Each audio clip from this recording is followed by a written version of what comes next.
नमस्कार दोस्तों, मैं पवन। आज की जो कहानी है वो झारखंड के खूंटी की है। 28 सितंबर 2019 की रात करीब 10 बजे का समय था। कार्तिक केसरी नाम का एक व्यक्ति अपनी पत्नी प्रीति केसरी के साथ झारखंड की राजधानी रांची से दुर्गा पूजा का सामान खरीदकर अपने घर खूंटी लौट रहे थे। उस समय सड़क पर ट्रैफिक बहुत कम था। वे दोनों सफ़ेद रंग की एक वैगनार कार पर थे। कार चला रहे 35 वर्षीय कार्तिक केसरी ड्राइविंग सीट पर बैठे थे और बगल की सीट पर उनकी पत्नी प्रीति बैठी थी। दोनों बहुत खुश थे और बातें करते करते अपने घर की ओर लौट रहे थे। उनका घर खूंटी जिले के पिठोरी के विक्टोरिया इलाके में था, लेकिन जैसे ही उनकी कार खूंटी जिले के बाड़ू चौक के पास पहुंची, तभी मोटरसाइकिल पर सवार दो युवकों ने उनकी कार को ओवरटेक किया और अपनी बाइक उनकी कार के सामने लाकर रोक दी। अचानक सामने बाइक आ जाने से कार्तिक ने तुरंत ब्रेक लगाया। उनकी कार मुश्किल से बाइक से टकराने से बची। तभी उन्होंने देखा कि वहां से कुछ दूरी पर एक सफ़ेद रंग की स्कॉर्पियो कार पहले से खड़ी हुई थी।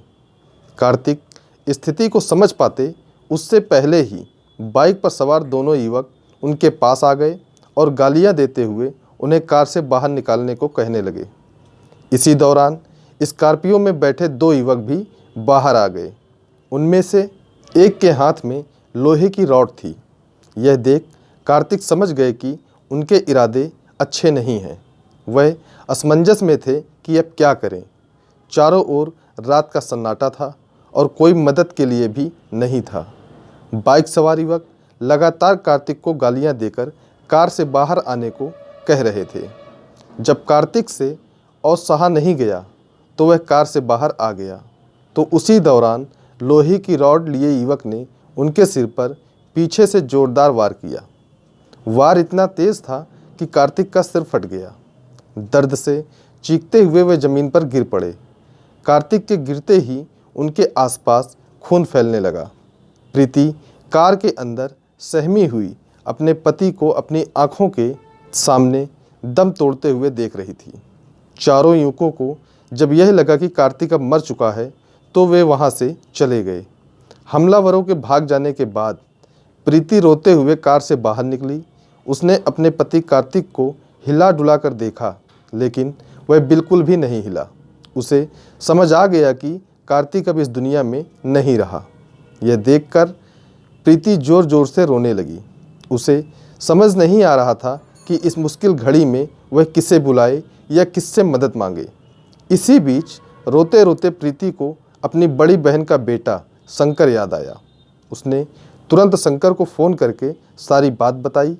मासी की बात सुनकर शंकर घबरा गया, लेकिन उसने खुद को संभाला और प्रीति को सांत्वना देते हुए कहा कि वह जल्दी से वहां पहुंच रहा है। फ़ोन रखते ही शंकर घटना स्थल की ओर निकल पड़ा। प्रीति ने इस घटना की सूचना अपने ससुर जनार्दन केसरी और चचेरे देवर रंजीत को भी दी। वहां मौजूद लोगों ने मिलकर कार्तिक को एक कार में डाला और जल्दी से अस्पताल ले गए। अस्पताल पहुंचने पर डॉक्टरों ने बताया कि कार्तिक की मौत पहले ही हो चुकी थी। चूँकि यह इलाका काके थाने के अंतर्गत आता था, इसलिए जब पुलिस को इस हत्या की जानकारी मिली तो थाने के एसओ विनय कुमार सिंह अपनी टीम के साथ तुरंत अस्पताल पहुंच गए। कार्तिक के जानने वाले और इलाके के लोग भी इस खबर को सुनकर बड़ी संख्या में अस्पताल पहुंच गए, क्योंकि कार्तिक सिर्फ राशन डीलर ही नहीं बल्कि एक सम्मानित सामाजिक कार्यकर्ता भी था। भारी भीड़ देखकर एसओ विनय कुमार सिंह ने तुरंत एसपी अनीश गुप्ता को हालात की जानकारी दी और अतिरिक्त पुलिस फोर्स भेजने की मांग की। स्थिति को संभालने के लिए एसपी ने पिठोरी थाने के एसओ विनोद राम को फोर्स के साथ अस्पताल भेजा।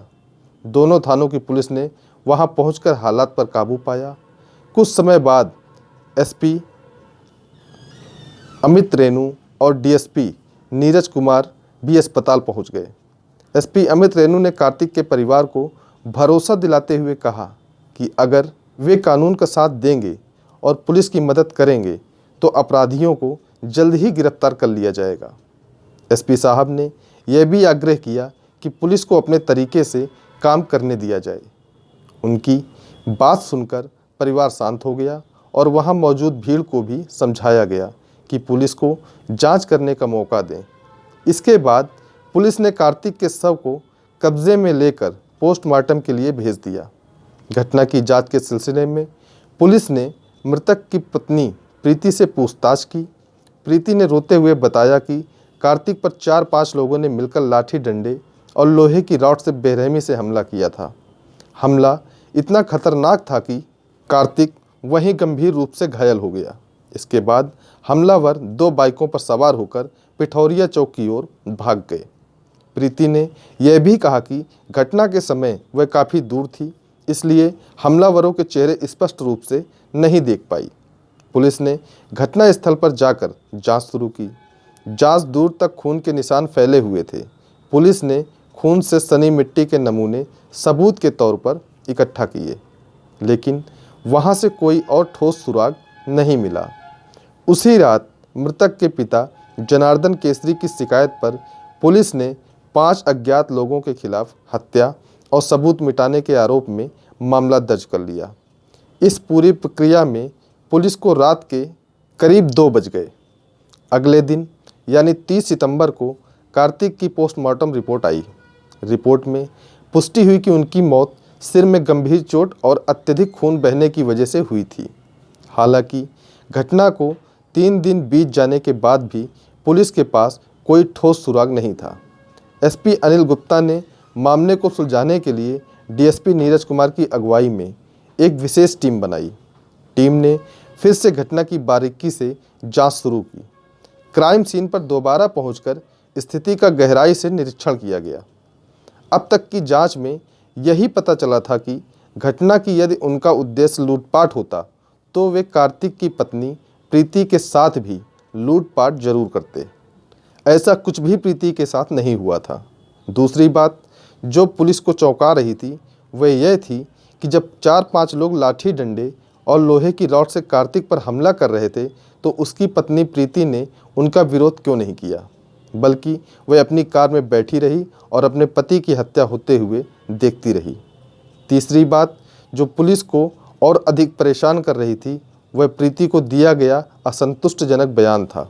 उसने कहा था कि घटना को अंजाम देने के बाद अपराधी 2 बाइक पर सवार होकर पिठौरिया चौक की ओर भाग गए, लेकिन जब पुलिस ने उस रास्ते के सभी सीसीटीवी कैमरों की फुटेज को चेक किया तो उस रात और प्रीति द्वारा बताए गए समय पर वहां से किसी भी बाइक सवार को भागते हुए नहीं देखा गया।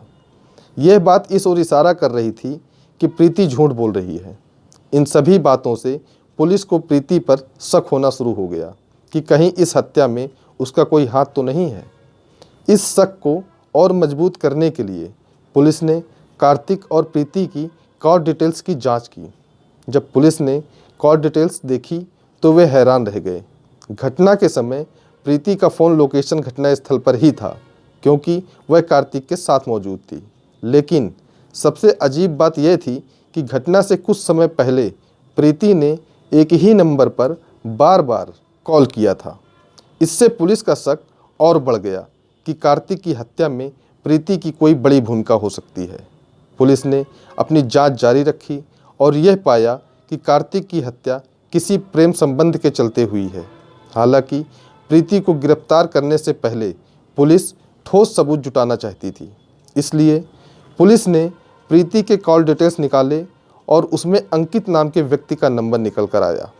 पुलिस ने तुरंत अंकित के घर पर छापा मारा, लेकिन वह घर पर मौजूद नहीं था।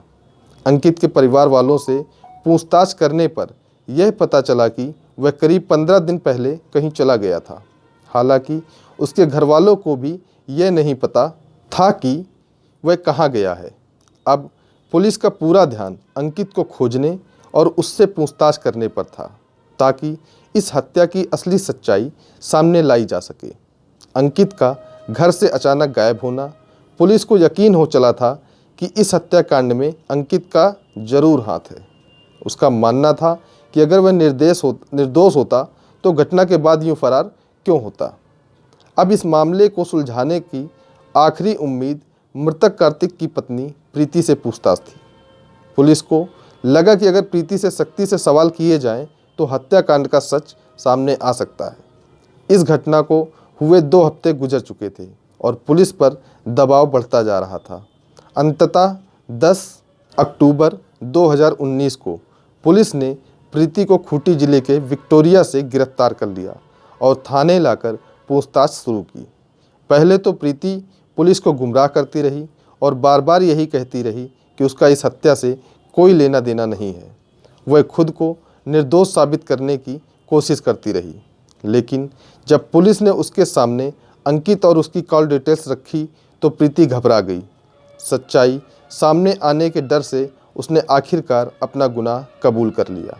उसके बाद उसने जो कहानी बताई वो बेहद खतरनाक और रोंगटे खड़े करने वाली थी, जिसे सुनकर आप भी चौंक जाएंगे। प्रीति ने बताया कि उसने ही अपने प्रेमी अंकित केसरी को पति कार्तिक केसरी की हत्या के लिए उकसाया था। अंकित ने अपने साथियों के साथ मिलकर इस हत्या को अंजाम दिया।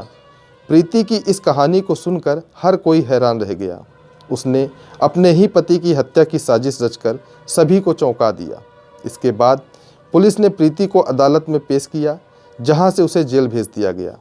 प्रीति से पूछताछ के दौरान कई अन्य आरोपियों के नाम भी सामने आए, जिनमें अंकित केसरी, उज्ज्वल केसरी, दीपक लिंडा और विशाल कुमार पांडे शामिल थे। हालांकि ये सभी घटना के बाद से ही फरार थे और पुलिस उन्हें गिरफ्तार करने की कोशिश में जुटी थी। 35 वर्षीय कार्तिक केसरी खूंटी जिले के पिठौरी थाना क्षेत्र के विक्टोरिया का रहने वाला था। उसके पिता जनार्दन केसरी इलाके के बड़े जमींदारों में गिने जाते थे। उनके पास कई एकड़ ज़मीन थी। परिवार में 4 सदस्य थे। कार्तिक के माता पिता, वह खुद और उसकी बहन की शादी पहले ही हो चुकी थी। कार्तिक पढ़ा लिखा और समझदार युवक था। खेती के कामों में वह अपने पिता का हाथ बटाता था। वह उनके बुढ़ापे का आखिरी सहारा था, इसलिए उसने कभी बाहर जाने का फैसला नहीं किया। जब कार्तिक शादी के लायक हो गया तो उसके लिए कई जगहों से रिश्ते आने लगे। उन्हीं में से एक रिश्ता रोध्या कर्रा के कुलहुड्डू परिवार से आया। बताया गया कि लड़की सुंदर और संस्कारी है। उस लड़की का नाम प्रीति था। कार्तिक के पिता जनार्दन केसरी को भी यह रिश्ता पसंद आ गया। आखिरकार 2011 में उन्होंने कार्तिक की शादी प्रीति के साथ तय कर दी। शादी के बाद जब प्रीति ससुराल आई तो वह खुश नहीं थी। प्रीति को लगता था कि उसका पति भले ही संपन्न परिवार से है, लेकिन वह सुंदरता के मामले में बहुत साधारण है, क्योंकि कार्तिक दिखने में ज़्यादा सुंदर नहीं था। हालांकि कार्तिक और उसके परिवार वाले प्रीति को बहुत मानते थे। वह घर की इकलौती बहू थी और सभी उसे पलकों पर बिठाए रहते थे। बचपन में प्रीति और अंकित एक ही स्कूल में पढ़ते थे। दोनों बहुत अच्छे दोस्त थे। अगर प्रीति कभी स्कूल नहीं जाती तो अंकित भी किसी बहाने से स्कूल से गायब हो जाता था। समय के साथ उनकी दोस्ती प्यार में बदल गई। स्कूल के दिनों में उनके प्यार ने गहराई पकड़ ली और दोनों एक दूसरे से शादी करना चाहते थे, लेकिन चूँकि वो दोनों एक ही गांव और पड़ोस में रहते थे, इसलिए उनकी शादी हो पाना नामुमकिन था। उनके घर वालों को भी उनके प्रेम संबंधों की पूरी जानकारी थी। इसी वजह से प्रीति के परिवार ने जल्दबाजी में उसकी शादी कार्तिक से करा दी। शादी के बाद भी प्रीति और अंकित का प्यार चोरी छिपे जारी रहा। जब कार्तिक अपने काम पर चला जाता तो प्रीति फ़ोन पर घंटों अंकित से बातें करती थी। दोनों का प्यार सालों तक गुप्त ही रहा। एक दिन प्रीति का प्रेमी अंकित उससे मिलने उसके ससुराल आया तो उसने अपने सास ससुर और पति से अंकित का परिचय दूर के रिश्ते के भाई के रूप में करवाया। इसके बाद अंकित का प्रीति के ससुराल में आना जाना शुरू हो गया। जब भी प्रीति का पति किसी काम से शहर से बाहर होता तो वह सास ससुर को भोली भाली आदतों का फ़ायदा उठाते हुए अंकित को फ़ोन कर बुला लेती थी। अंकित का बार बार घर आने से प्रीति के ससुर को उस पर शक होने लगा। आखिर एक दिन कार्तिक ने अपनी पत्नी से पूछ ही लिया, अंकित बार बार यहाँ क्यों आता है, तुम मुझसे मना क्यों नहीं करती। प्रीति को समझ आ गया कि कार्तिक को शक हो चुका है। उसने तुरंत यह बात फ़ोन पर अंकित को बताई और कहा कि जब तक मैं ना कहूँ तब तक तुम मत आना। अंकित को यह सुनकर थोड़ा बुरा लगा, लेकिन उसने प्रीति से मिलना नहीं छोड़ा। अंकित अमीर परिवार से था, उसके पास गाड़ी, नौकर और ऐशो आराम की हर चीज़ थी। उसके पास पैसों की कोई कमी नहीं थी। वह अपने दोस्तों के साथ दिन भर मौज मस्ती करता और दिल खोल कर पैसे खर्च करता था।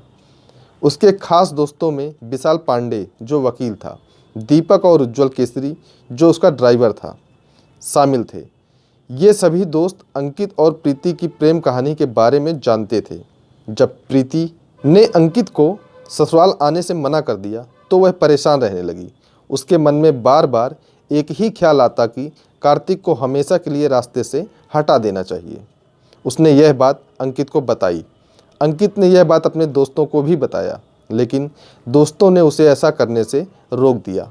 विशाल पांडे ने समझाते हुए कहा कि इसका कोई और रास्ता निकाला जाएगा। सितंबर 2019 के दूसरे हफ्ते में कार्तिक के एक रिश्तेदार के यहाँ पार्टी का आयोजन हुआ। इस पार्टी में शहर के कई बड़े लोग शामिल हुए। रात का समय था, मेहमान खाना खा रहे थे। कार्तिक अपनी पत्नी प्रीति के साथ पार्टी में आया था। पार्टी में पहुंचने के बाद वह प्रीति को छोड़ कर अपने पुराने दोस्तों और मेहमानों से मिलने चला गया। उधर अंकित को पहले से पता था कि प्रीति भी इस पार्टी में जरूर आएगी। अंकित की नज़र अचानक प्रीति पर पड़ी तो वह खुशी से झूम उठा। वह अपनी प्लेट में खाना खा रहा था। प्रीति उसके पास आकर वह भी उसी के प्लेट में खाना खाने लगी। उसी समय कार्तिक वहां पहुंच गया। अपनी पत्नी को अंकित के साथ एक ही प्लेट में खाते देख कार्तिक का गुस्सा 7वें आसमान पर पहुंच गया। उसने सबके सामने पत्नी और अंकित को खरी खोटी सुनानी शुरू कर दी। गुस्से में उसने ऐसी बातें कह दी जो शायद नहीं कहनी चाहिए थी। कार्तिक के शब्दों से प्रीति और अंकित के सिर शर्म से झुक गए। अंकित ने उस समय प्रीति के लिए अपमान सह लिया, लेकिन उसने ठान लिया कि वह इस अपमान का बदला जरूर लेगा। पार्टी खत्म होने के बाद कार्तिक अपनी पत्नी प्रीति के साथ घर लौट आया। घर पहुंचते ही उसने फिर प्रीति को डांटना शुरू कर दिया। गुस्से में उसने यह कह दिया कि अगर वह अब अंकित से बात करती है या उससे मिलती है तो उसे बहुत गंभीर परिणाम भुगतने होंगे। कार्तिक ने यह भी धमकी दी कि अगर ज़रूरत पड़े तो वह घर की इज्जत बचाने के लिए अंकित को ख़त्म कर सकता है। कार्तिक की धमकी से डरी हुई प्रीति ने तुरंत अंकित को फ़ोन कर सब कुछ बता दिया। उसने यह भी कहा कि कार्तिक को रास्ते से हटाने का यही सही मौका है। प्रेमिका की सहमति मिलने के बाद अंकित ने अपने दोस्तों के साथ मिलकर कार्तिक को ख़त्म करने की योजना बनाई। योजना के मुताबिक 28 सितंबर 2019 को प्रीति ने कार्तिक को दुर्गा पूजा का सामान खरीदने के लिए रांची चलने को कहा। हर साल खरीदारी की जिम्मेदारी कार्तिक की होती थी, क्योंकि वह दुर्गा पूजा समिति का अध्यक्ष था। दिन भर खरीदारी के बाद रात के करीब 8 बजे दोनों रांची से घर के लिए रवाना हुए। इस बीच प्रीति ने कार्तिक को धोखा देते हुए चुपके से अंकित को फ़ोन कर बताया कि वे लोग 2 घंटे में खूंटी पहुंच जाएंगे। दूसरी ओर अंकित ने अपनी स्कॉर्पियो में विशाल पांडे को पहले ही बैठा लिया था। विशाल इस योजना में उसका पूरा साथ देने के लिए तैयार था। अब सब कुछ योजना के अनुसार आगे बढ़ने वाला था। उसने अपनी कार में लाठी डंडे और लोहे की रॉड छिपा रख ली थी। इसी बीच दीपक और मंगेश जो बाइक पर सवार थे, अंकित के बताए हुए स्थान बाढ़ चौक पर पहुँचे। अंकित भी वहीं आकर स्कॉर्पियो में विशाल के साथ एक जगह गाड़ी खड़ी करके उन दोनों का इंतजार करने लगा। जब कार्तिक की कार बाड़ू चौक के पास पहुंची तो अंकित ने पहले से घात लगाए हुए दीपक को इशारा किया कि कार्तिक को किसी भी हालत में बचने नहीं देना है। दीपक को कहा गया कि वह कार्तिक की कार को ओवरटेक करे और वे पीछे से पहुंच जाएंगे। दीपक ने बिल्कुल वैसा ही किया जैसा उसे निर्देश दिया गया था। जैसे ही कार्तिक की कार बाड़ू चौक के पास पहुंची, दीपक ने अपनी बाइक से कार को ओवरटेक किया और उसके आगे खड़ा कर दिया। इस दौरान अंकित भी वहां पहुंच गया। इसके बाद अंकित और विशाल पांडे लाठी डंडे और लोहे की रॉड लेकर कार्तिक के पास पहुंचे और उसे कार से बाहर निकलने के लिए मजबूर किया। जैसे ही कार्तिक बाहर निकला, विशाल ने लोहे की रॉड से उसके सिर पर जोरदार वार किया, जिससे कार्तिक का सिर बुरी तरह से फट गया और उसकी मौके पर ही मौत हो गई। प्रीति को लगा कि अब उसे और अंकित को एक होने से कोई नहीं रोक सकता था। कार्तिक के माता पिता के लिए यह स्थिति बहुत दुखद थी। प्रीति ने अपने घरवालों के दबाव में आकर कार्तिक से शादी तो कर ली थी, लेकिन वह इस शादी से बिल्कुल भी खुश नहीं थी। उसने अपनी खुशी पाने के लिए बहुत गलत रास्ता अपनाया। उसने बूढ़े माता पिता से उनका जवान बेटा और उनके बुजुर्ग जीवन का सहारा यानी कार्तिक को हमेशा के लिए छीन लिया। प्रीति की गिरफ्तारी के बाद पुलिस ने 10 दिसंबर 2019 को विशाल पांडे को भी गिरफ्तार कर लिया, लेकिन अंकित और उसके साथी उस वक्त फरार हो गए थे। बाद में 6 मार्च 2020 को दीपक लिंडा, उज्जवल केसरी और मंगेश को भी गिरफ्तार कर लिया गया। इसके बाद अप्रैल 2020 के दूसरे सप्ताह में मुख्य आरोपी अंकित केसरी को भी गिरफ्तार कर लिया गया। उन सभी आरोपियों ने कार्तिक केसरी की हत्या में अपना जुर्म स्वीकार कर लिया। साथ ही अंकित की निशानदेही पर हत्या में इस्तेमाल किया गया डंडा और रॉड भी बरामद कर लिया गया। इसके बाद उन सभी आरोपियों को कोर्ट में पेश किया गया, वहां से उन्हें जेल भेज दिया गया। कोर्ट में रोती हुई मां और फपकते हुए पिता को आज उन्हें थोड़ा सुकून जरूर मिला। रात को सोते हुए अचानक चीख पड़ने वाली कार्तिक की मां पहले ही कह रही थी कि उनकी खूबसूरत बहू ने ही उनके बेटे को मरवा दिया है। वही प्रीति अपने ही हाथों से अपनी मां का सिंदूर धोते हुए सोच रही थी कि अब उसका किया गया यह पाप कभी सामने नहीं आएगा।